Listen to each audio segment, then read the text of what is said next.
Good evening, everyone. We have already done sessions in respect of arbitration law, and we have done sessions in respect of anomalies in the Arbitration Act.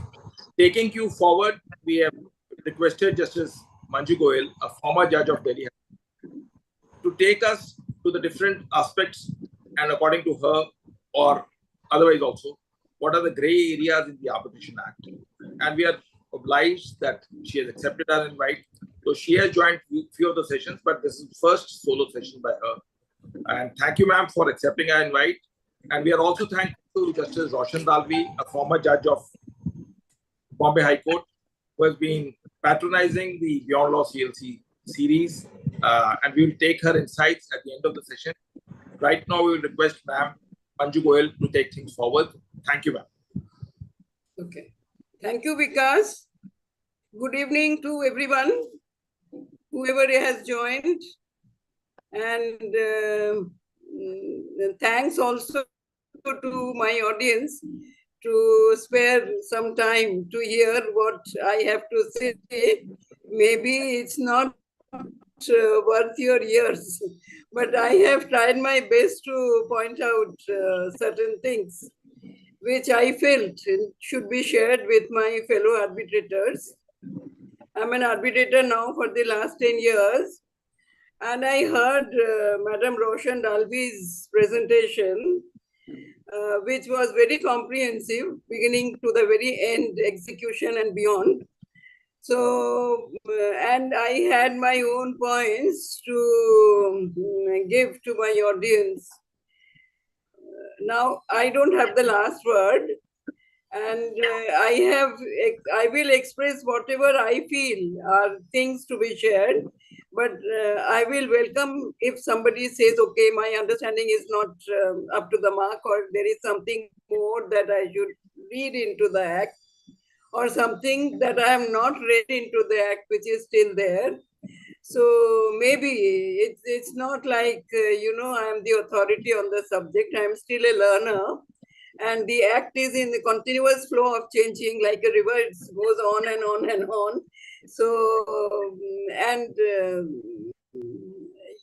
court's interference has to be limited. So it has been limited in a way.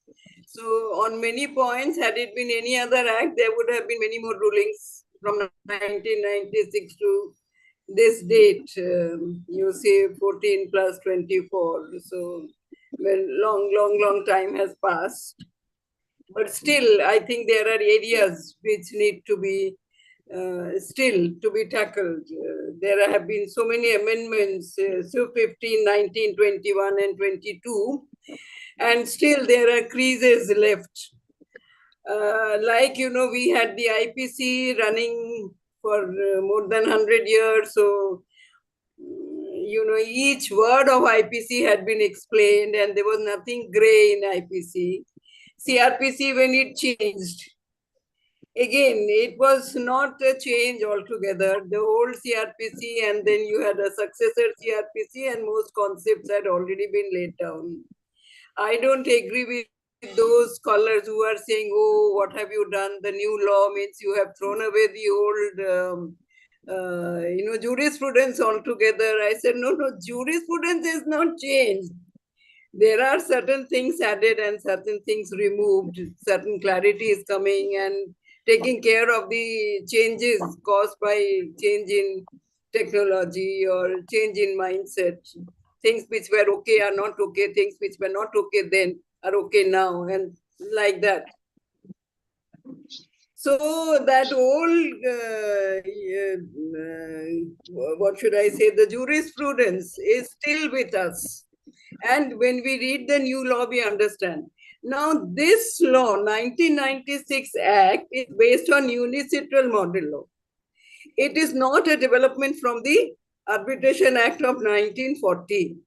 So, since it is a new law altogether with new concepts, we cannot borrow the concepts which are developed under the 1940 Act. So, it is altogether new.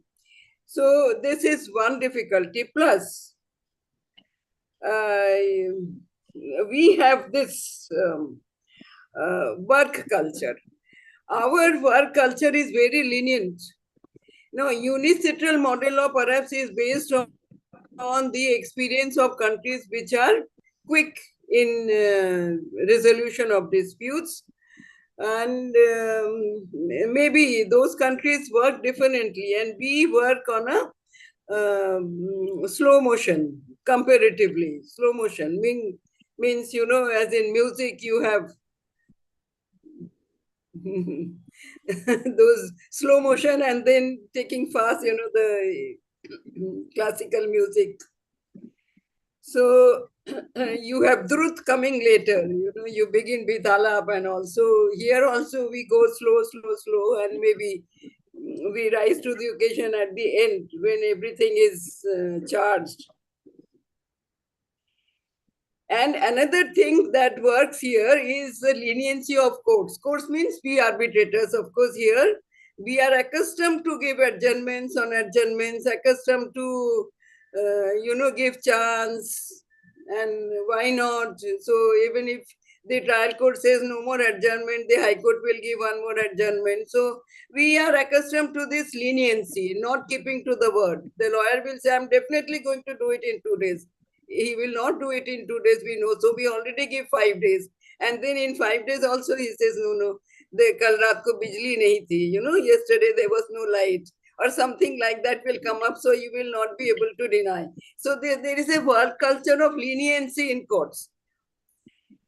And then we have this Pareto principle, 20-80 working.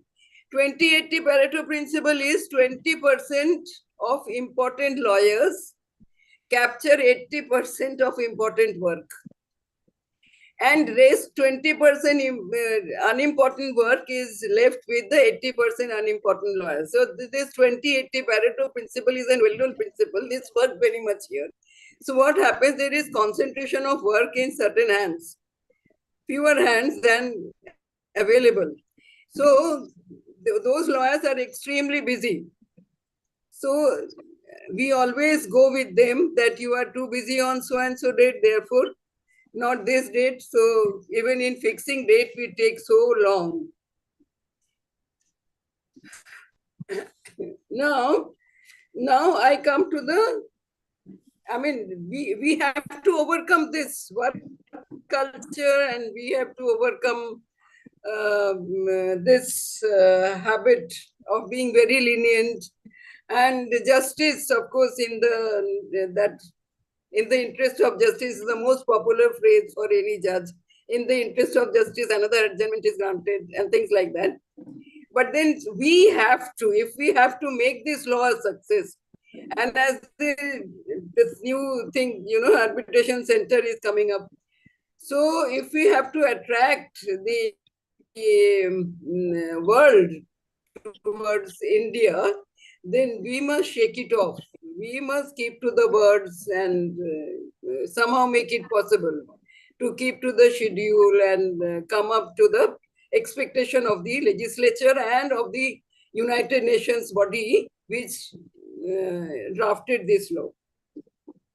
Now, first thing I will discuss is section 23, time given by section 23. So, section 23, I don't expect my audience to have the book with them all the time. So, I have section 23 here. It's very important because there is an issue of time. So, hearings and written proceedings. It is like this, the heading. And it says that the arbitrator will hold a sitting and fix the schedule, and then the claim will come, the reply will come, and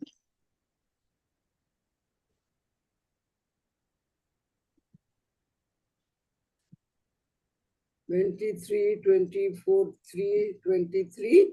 Okay.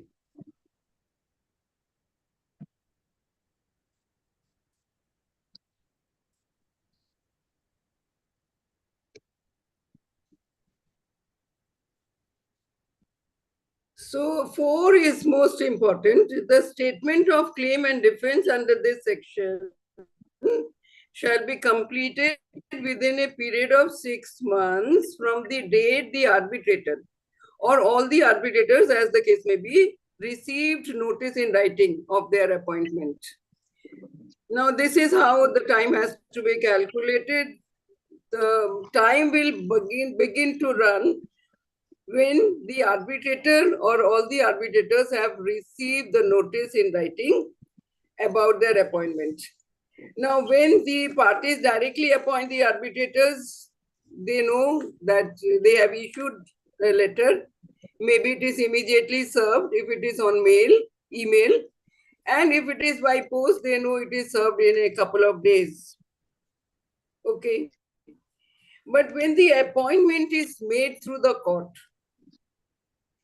under section 11, then when does the arbitrator receive the notice? It is not on the day the court makes the appointment. Now, the court will issue an order to the registry. Registry will prepare a letter and the order will be enclosed and it will reach the arbitrator. So, in my experience, it is about 7 to 10 days, not that week at all. And then the time begins to run. Now, what happens is that the claimant does not rush to file the statement of claim. In fact, the claimant should know what the claim is when he has already raised the dispute with the other side. And he has tried his best to get the dispute resolved without going to the court. And then he makes an application under section 11. And in that application also, he must have mentioned that there is a dispute and what kind of dispute. But what is the claim? That he does not disclose. He only discloses the dispute. And when the arbitrator gets the notice, then the arbitrator issues a notice to the parties for a preliminary hearing. And in my experience of last 10 years, the claimant does not rush to file the statement of claim even after that notice is issued. So he waits for the day of preliminary hearing. On the preliminary hearing day, the arbitrator fixes the schedule, claim by so and so date, and reply by so and so date, documents by so and so date, etc., etc., etc. Now, very often I find it is the claimant who is not able to keep to the schedule. Now, this actually is very frustrating, very disappointing, because the claimant should have known what the claim is. And particularly if the lawyer is newly appointed, very often the lawyer who was doing the section 11 matter is not there anymore. It is a new lawyer. He says, oh, it's such a volume. I have to read everything, I have to comprehend. And then they sit down to articulate the statement of claim. They take a long time. And the respondent accordingly wants a very long time, particularly when it is huge. And I will share with my friends why these points are coming to my mind. I had this arbitration in which there were nearly 300 bills in one claim. There were 13 claims in total in that statement of claim. In one claim, claim number one had these bills. And there were 300 bills. For each bill, there was a story and a defense. So each bill had to be individually handled, whether it was for 30 or 40 rupees or it was for 4 or 5 lakhs. The total claim was, of course, in many, many crores. But then the thing is, you cannot dispute the requirement of going through the entire record, and taking time to make a perfect statement of claim. That is one aspect. Secondly, no, I think the lawyer should be able to do it in 6 months. I don't say that 6 months is not enough. The lawyer should be able to do it within 6 months, provided he gears himself up to as the expectation of the act. Importantly, when there is a counterclaim. When there is a counterclaim, sorry, the battery is running out. I'll fix the charger. Just give me 1 minute.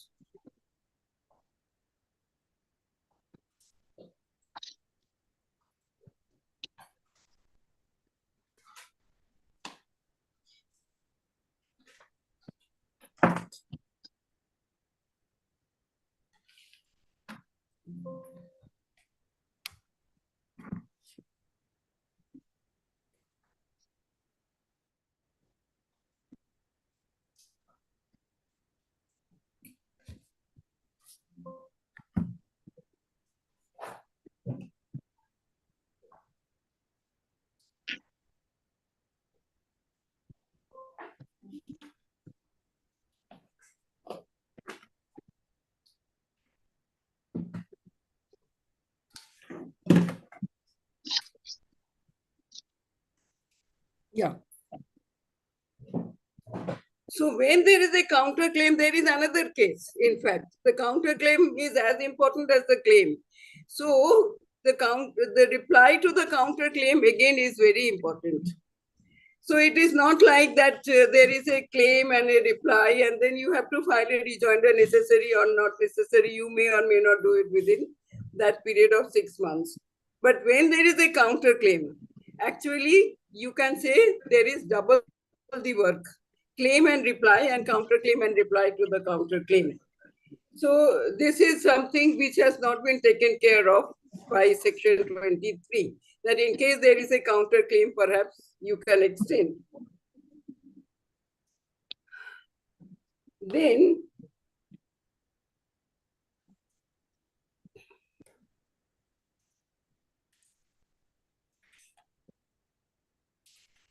I will certainly want that the claimant should know the claim, and at least the structure of the claim should be known to the lawyer, and the lawyer should be able to tell the court that this is going to be the claim. He should be able to say at least the value of the claim, so that the judge knows, the judge who hears section 11 petition, judge knows what kind of an arbitrator he has to appoint. So naturally, if the stakes are very high, he will think of it, the judge will think of a senior arbitrator. If the claim is small, the judge may think of a arbitrator with not so much of experience. So those things are important. And I will like the judge himself to say that so and so is appointed, notice be issued to the arbitrator about this order, and that the claimant will file the statement of claim on so and so date, so that the claimant knows when the appointment under section 11 is filed, the claimant should get the date for filing of the statement of claim straight from the judge. That yes, the notice is going to the arbitrator, and you will file the statement of claim before the arbitrator on so and so date. In certain orders, I find the judge saying parties will appear before the arbitrator on so and so date. That is also very nice. So that relieves the arbitrator of the responsibility of issuing another notice.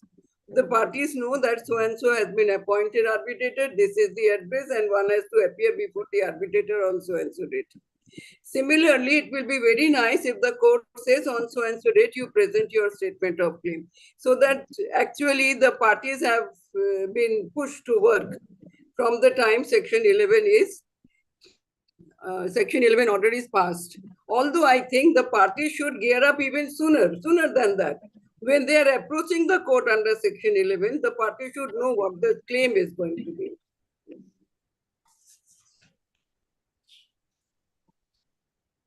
Again, anecdotes.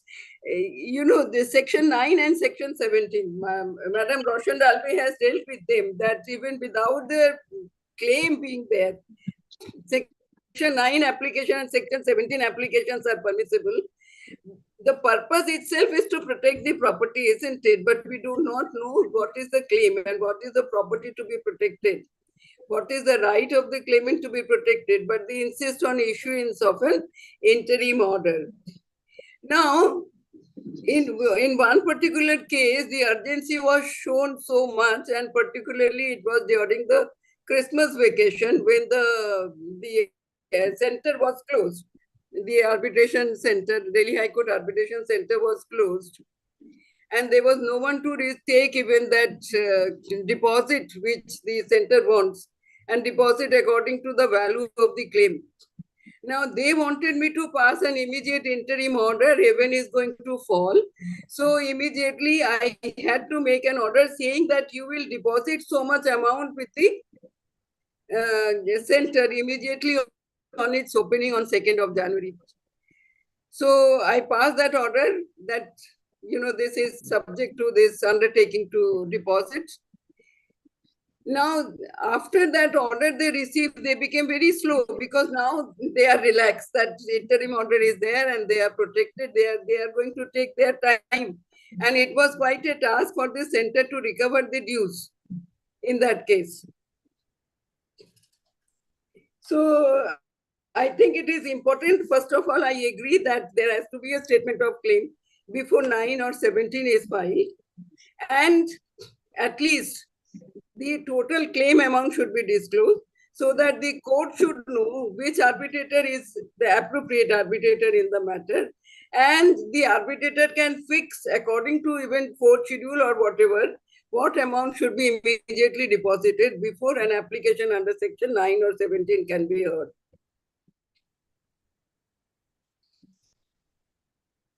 Now, the default. What happens if the pleadings are not completed within 6 months? Okay, then we are then told you go to section 25. 25 says default. Unless otherwise agreed by the parties where. Now, without showing sufficient cause, this is very important. The claimant fails to communicate his statement of claim in accordance with subsection 1 of section 23, the arbitral tribunal shall terminate the proceedings. Now, what to do here?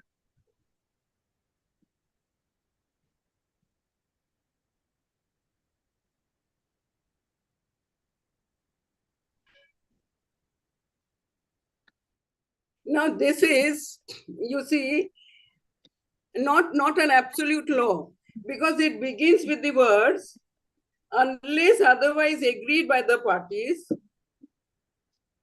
where without showing sufficient cause. So, even if the claimant defaults, to place the statement of claim within the time schedule given by the arbitrator or extended period of, period given to the claimant for presentation of the statement of claim. And even 6 months are gone in the process. But you have this clause, without showing sufficient cause. So he is allowed to show sufficient cause. And if he can show sufficient cause, the time schedule of section 23 is no more that rigid. It will not look so rigid. So even otherwise, if I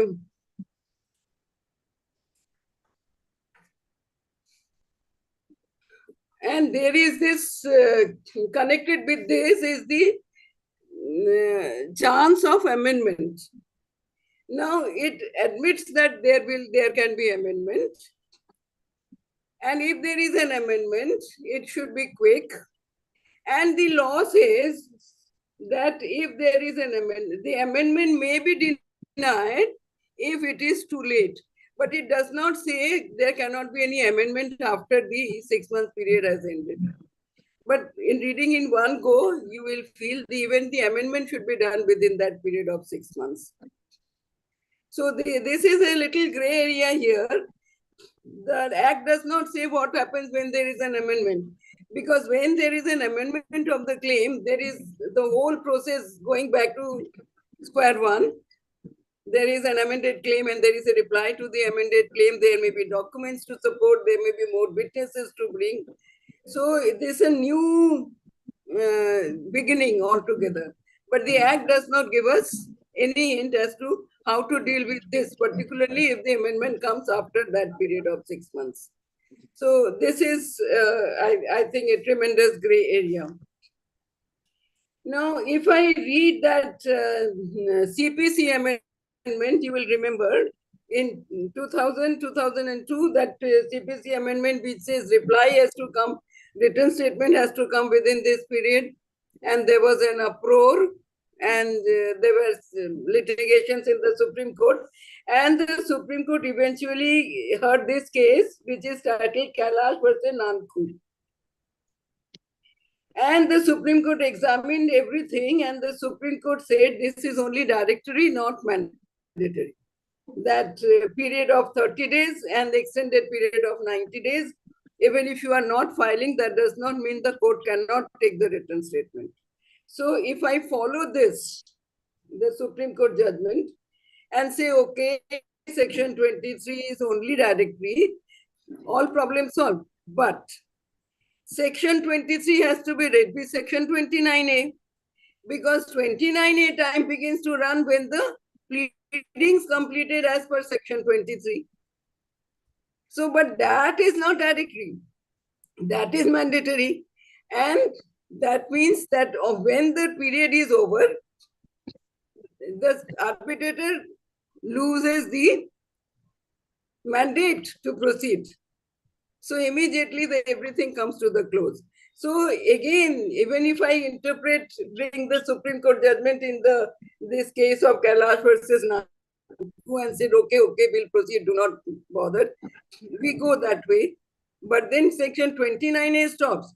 So certain arbitrators interpret it like this: you take this period as 1 year, 6 months. Within this 1 year, 6 months, you complete your pleadings and come out with an award. But this is an interpretation which is not supported by anything in the Act. This is an interpretation of convenience. Within 1 year and 6 months, I will give my award. Even if they have delayed, see, not in 6 months, supposing they have done it in 7 months or 8 months, the arbitrator takes upon himself or herself the responsibility to quicken the rest of the thing. And if that 1 year and 6 months is achieved, it is enough. But I think this is entirely gray. It is amenable to so many interpretations. The court may or may not agree to this idea.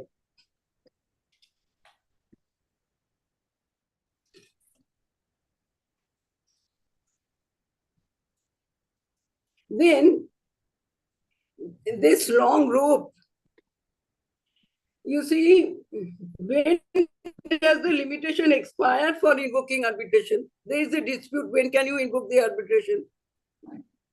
You know, this means when can you go to the court? It is the same thing. So what do? You can invoke the arbitration within 3 years from the date the dispute arises. When the cause of action arises, wait for 3 years. So you can go to the court after 3 years. Sorry, you can give the notice to arbitration after 3 years. After the cause of action has arisen, you can wait for 3 years to give a notice invoking arbitration. And suppose the arbitrator is then not appointed and you have to go to section 11. What is your time to go to section 11? How long can you take? So again, there is no time limit given in the Limitation Act or in this Act. How long do you take to go to file a section 11 application? Again, you get 3 months. That is the residuary clause in the Limitation Act. So after 3 years of issuing that notice invoking arbitration, you can go and file that section 11 application. And now also, if there is a clause that you will make an effort for amicable settlement or you will go to mediation, the time taken for that exercise of mediation, again, will have to be excluded in computing the period of limitation. This is as per the Supreme Court judgment in Geo Miller and Cooperative Miller and Company Private Limited versus Chairman Rajasthan Vidyut Utpadan Nigam Limited. This is the Supreme Court judgment of 2020. Now the entire thing was examined by the Delhi High Court in Unisys Info Solutions Private Limited versus Gurbani Media Private Limited. So in this judgment, it has been brought out how such a long rope is given to the claimant to come out with a statement of claim. You see, so it is 6 years plus. So I think something needs to be curbed if we have to show to the world that come to India and do your business and will resolve your disputes and things like that. There is a tremendous gray area here. So much scope to bring in new provisions. Now I come to the fourth schedule. Okay. Now this came with the amendment of 2015.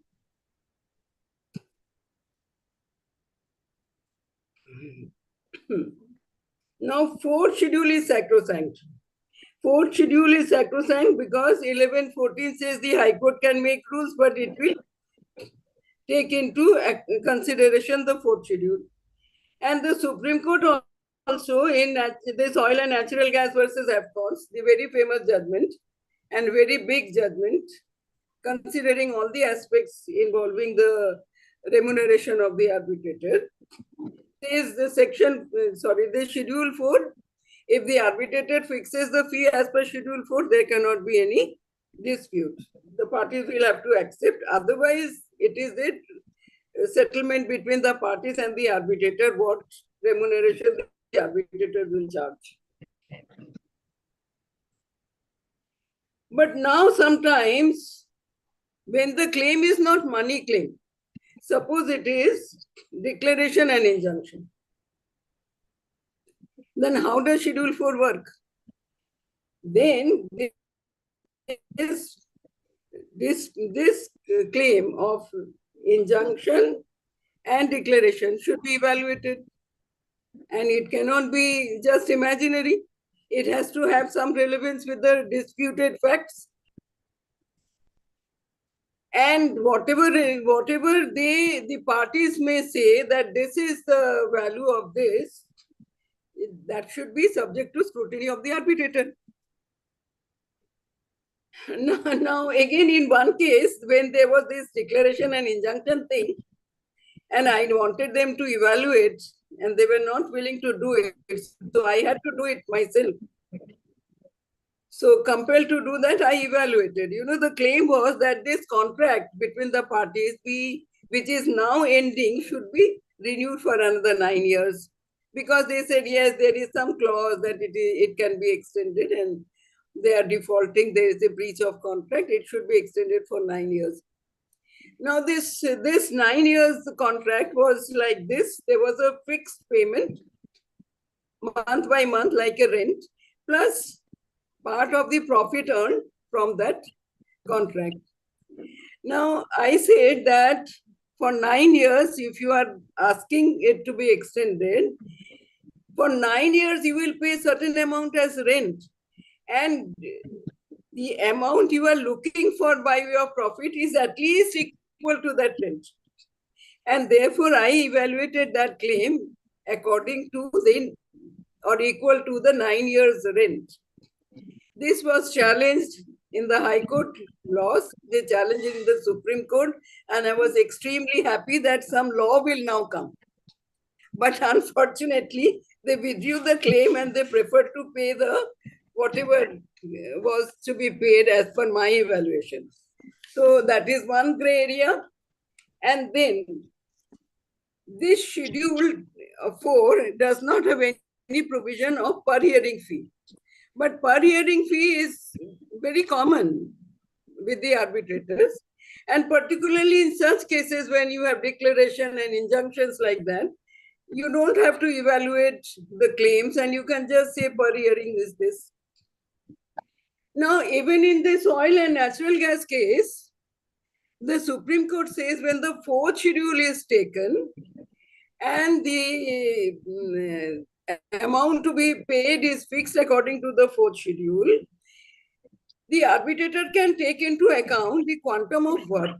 The arbitrator can say that we are fixing the fourth schedule thing, but we expect that it will be over in 15 sittings, for example. And if it is not over in 15 sittings, the arbitrator will, make another order that is now done, that is over. Further, remuneration can be asked for. This is what the oil and natural gas thing says, although it also says that in the very beginning, the arbitrator should say that this is the fourth schedule, this is my fee, I expect you to finish in 15 sittings or 16 sittings. If you don't, then at that point of time, I will fix another fee. Now the fourth schedule fee is done. So there you cannot invoke the fourth schedule again. So what will you do?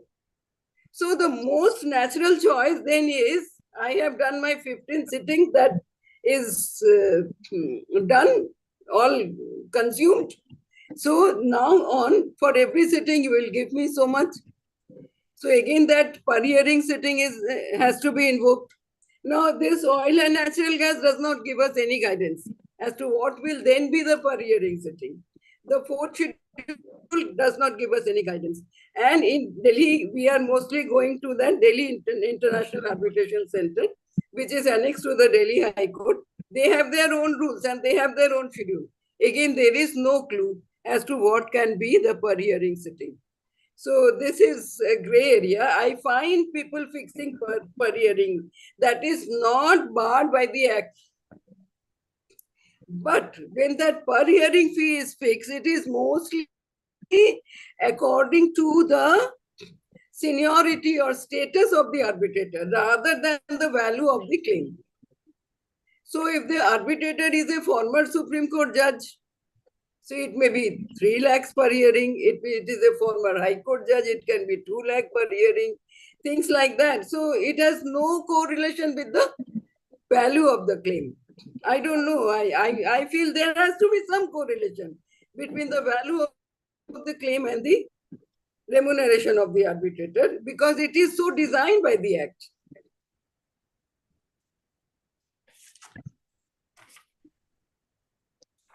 And if we have to regulate also this aspect, then this gray area has to be taken care of.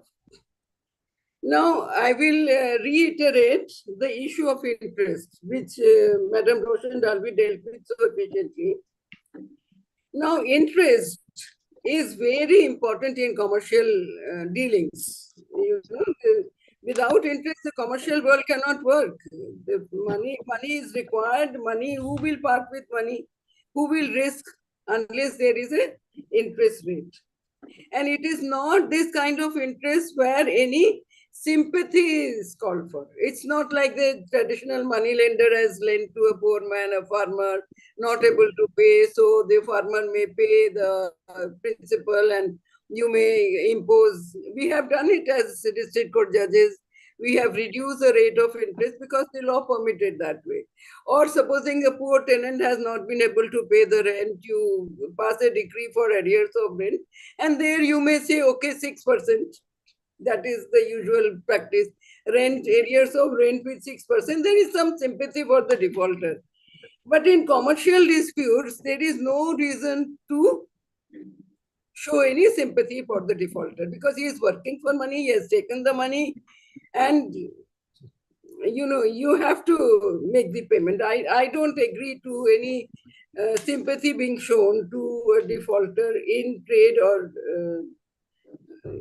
any other commercial activity like construction that we are getting. And unfortunately, we always follow the Supreme Court. And Supreme Court, whenever we open a judgment with reason or for no reason, the usual interest in the Supreme Court in such matters rights is 15%.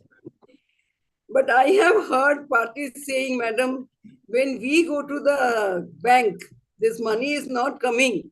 When we have to meet our requirement, we go to the bank doesn't lend for anything less than 18%. So in fact, if the rent interest is 18%, the defaulter will be in a hurry to pay. But if it is 15%, the defaulter knows that he can always borrow this money from the bank at this lesser rate of interest and pay. So this is one thing I want to emphasize, this interest rate given in 31(7)(b). I don't think I need to read it. 31(7)(b) has a default interest rate, but default interest rate is when we default, when the arbitrator defaults in laying down the interest. If the arbitrator says this is the interest rate, then that default interest rate is not attracted.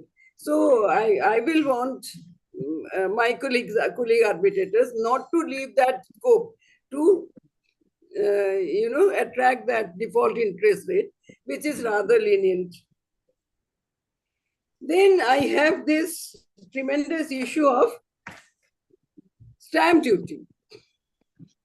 Now, as per the Indian Stamp Act 1899, the stamp paper has to be present when the contract is written on it, when a bond is written on it, when an award is written on it.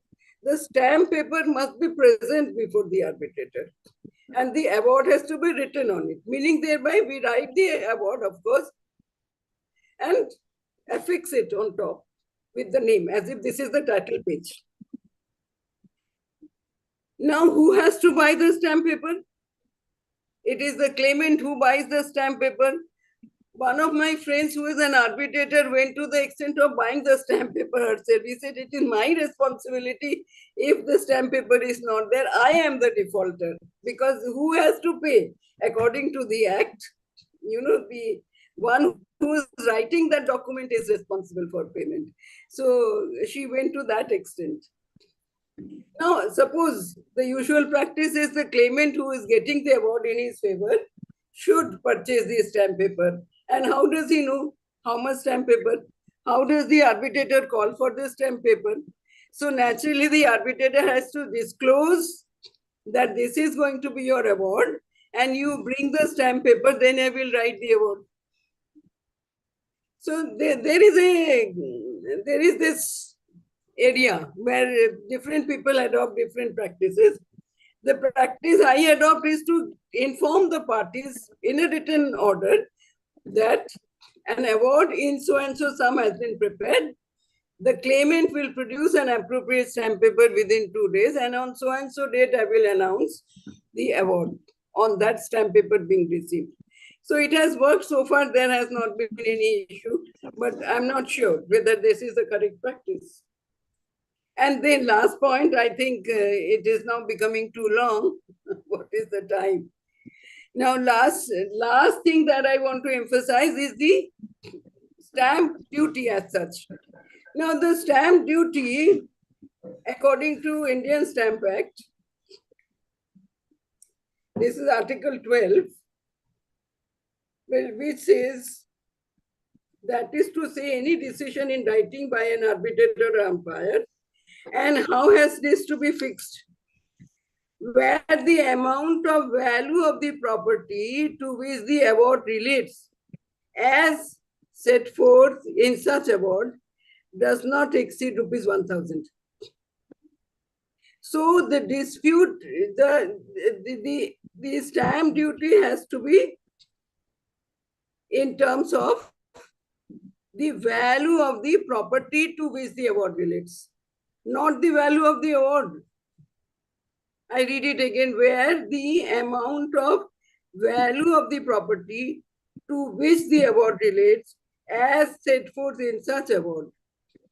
So it is the value of the property to which the award relates, not the value of the award. But in Delhi, the practice is that the stamp duty is taken on the value of the award, not on the value of the property which is involved. Now, when the claim is fully granted, you can say it is the same thing, value of the award or value of the property involved.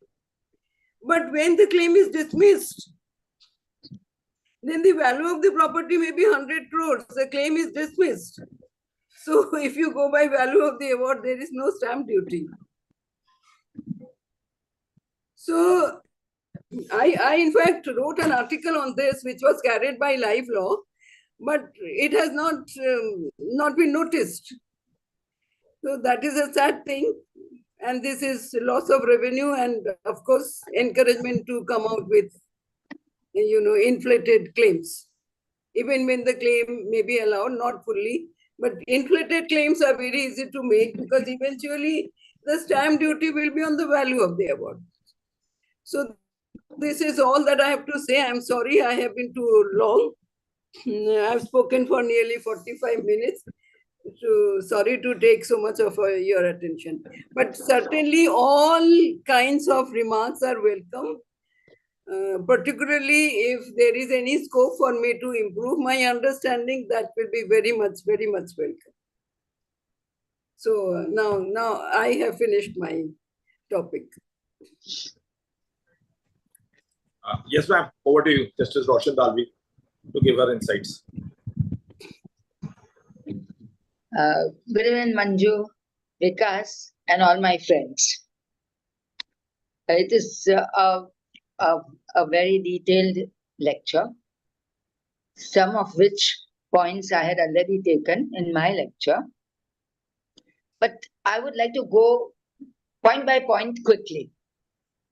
The work culture that Justice Manju Goel spoke about is right. It is in slow motion. We want to make India the hub of arbitration, and in slow motion, it can be more than a pub. There are many lawyers who do very well. They follow the spirit of the Arbitration Act. But there are yet quite a few lawyers who do not. And I don't see how those lawyers would have been able to survive in the other countries like Singapore and England or US with the culture that they have.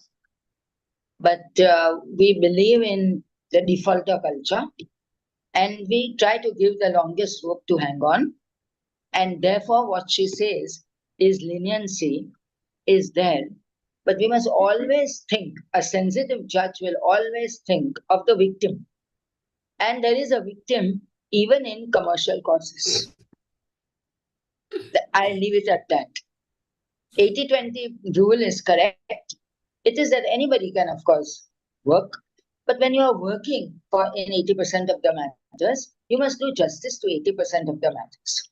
You must not say that for this client I'm not available because I'm available for another client and get that 80%, but which happens quite often. Section 23 has not posed much difficulty with me. The notice does come, as she says, in a week's time or so. As soon as the notice comes in a day or 2 or 3, I fix the preliminary meeting, say sometime in the evening like now when everybody's work is done, or early morning, so nobody can say no, and I lay down all those points and guidelines, claim, etc., etc. Yes, the claimant doesn't want to file the claim early. I've never understood why. Because in every single legislation, now you see the plaint, you see a petition, a writ petition, an appeal. The main thing is always file first, and then you apply for an interim relief.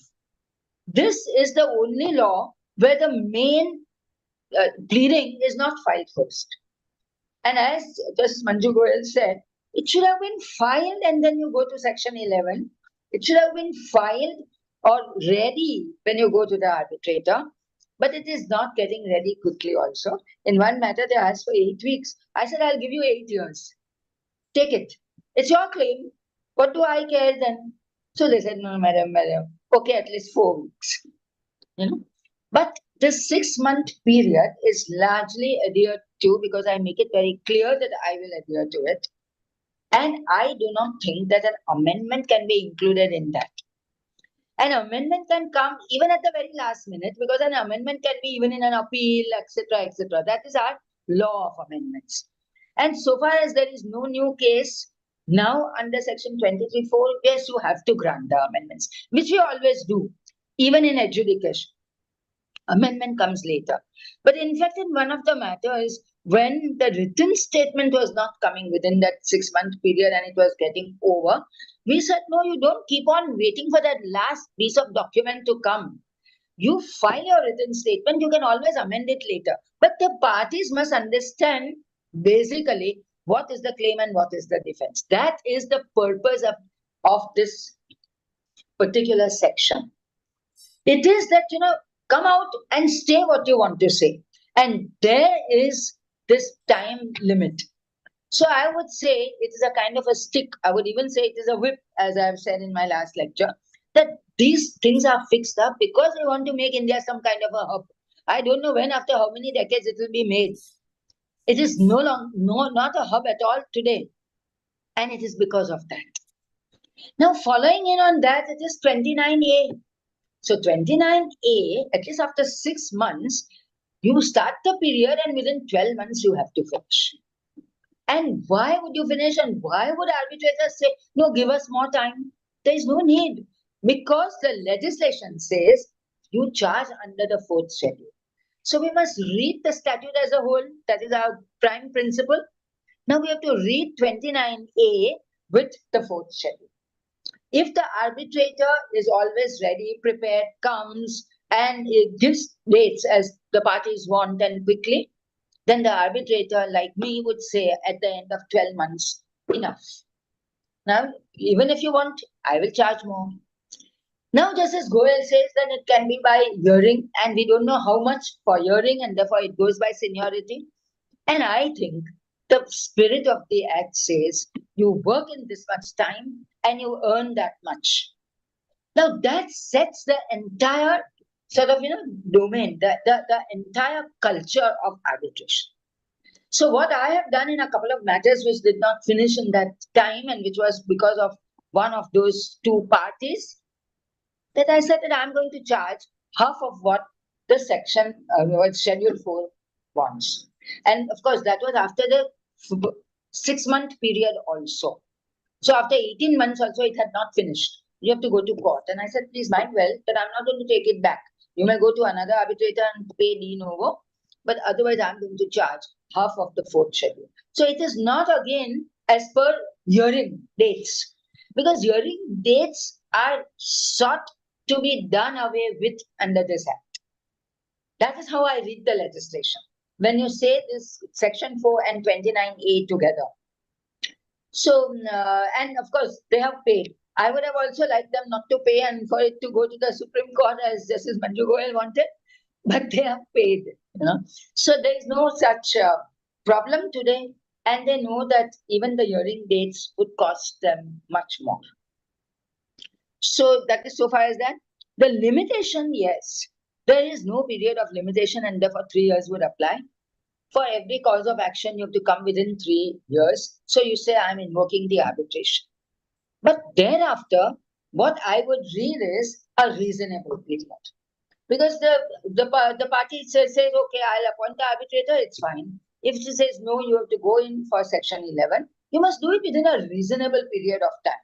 And the courts must say the reasonable period. Generally, it is the reasonable period. The unreasonable period is thereafter when you have to file the claim. But when there is section 9 and section 11, I think courts can take charge, and so can the arbitrators. I have said in one of my matters where I had to deal with section 17 and the claim was not filed, that I don't understand what is it. I must understand the foundational cause of action. And that is in the claim. So unless you give me the claim, I can't give you the relief. And Pat gave the claim in 2 days. You see, when we were city court judges, I remember that we used to have many suits in those days of transfer of shares and the shares being lost. Because it was not dematted in those days and everything was not online and the monies were not going into the account directly from the company. They used to give the share warrants, the dividend warrants. Now, the plaintiff would come and say that don't transfer these shares to anyone except the plaintiff. So, if we grant that relief, then the plaintiff goes to the company and says, now you transfer the shares to me, and doesn't come back to court. And then we have to go on adjourning the matters for some time and then dismiss the suit. We all judges realized that.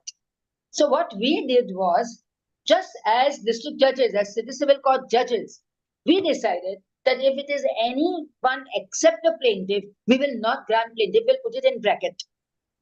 So don't transfer the shares to anyone. Otherwise, pay court fees because you want the shares to be transferred to you, which is a mandatory relief.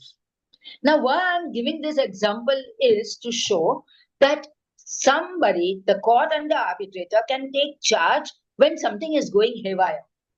So if you say, I'm not going to give you section 9 relief, it's fine. They'll come with the claim. Everyone comes with the plaint. They come with the writ petition. Why will they not come with the claim? They will come, but it takes the personality of the adjudicator. That's what I would say. Interest, yes.